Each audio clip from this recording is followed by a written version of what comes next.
Although, the fact is, every civilization that we admire, not our own unfortunately, but when you talk to people about what they think is greatest about culture and civilization, nearly every, perhaps every civilization uses art to make its best wisdom ubiquitous all the time.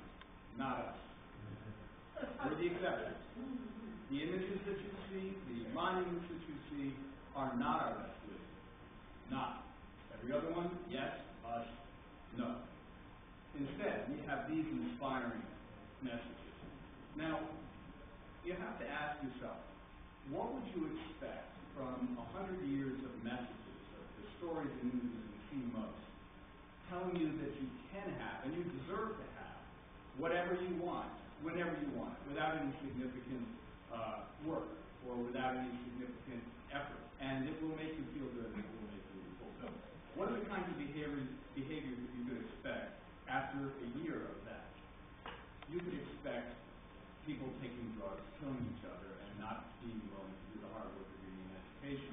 Look at healthcare, for example. Did you know that the biggest problem with the biggest reason why we're 39th in the world in healthcare is not because of access to care, it's because of our behaviors, because of what we do. Prevention, getting people to not do the things that hurt them, remains the holy grail of public health.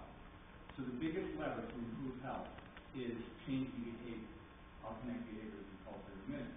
Albert Bandura, a famous behavioral scientist, helps us understand what we already know, that what we do comes out of social norms. It comes out of peer pressure and so on and so forth. Social norms are another way of saying culture. So culture is the garden of behavior. It's a bee. Let that one sing for a second. Culture is like an ecosystem of ideas. And if you can have cultural wisdom, a smart culture, then you're going to have smart behavior. Does this make any sense? Okay. If you have a thoughtless culture, if the images and ideas sitting around your culture are thoughtless, so will your actions be. Every great leader knows this. If you run an operating room or a company or an army or a classroom, you know that you have to nurture the culture that supports the behaviors that lead to success. Just as math is the language of science, art is the language of culture. So I'm using the A word. I mean art and not design.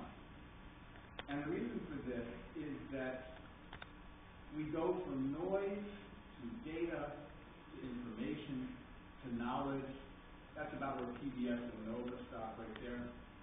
Then if you want to create culture, you have to take knowledge and give it meaning so that it can become part of us, part of who we are in that deep, knowing way, and then part of what we do.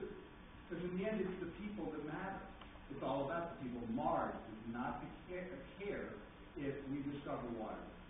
It's all about the human being. Information has no meaning otherwise. The thing about art, if you start using it to build culture is it can be very dangerous. So a lot of evil people have done this. It's like nuclear energy or a surgeon's knife. It cuts either way. But now, artists are more the children of society. No responsibilities, no power. We're off in art galleries and museums and no, all of you are very up on the latest in contemporary art. Am I right? But we are doing this. In South Africa, a fabulous television series, City, is the best film in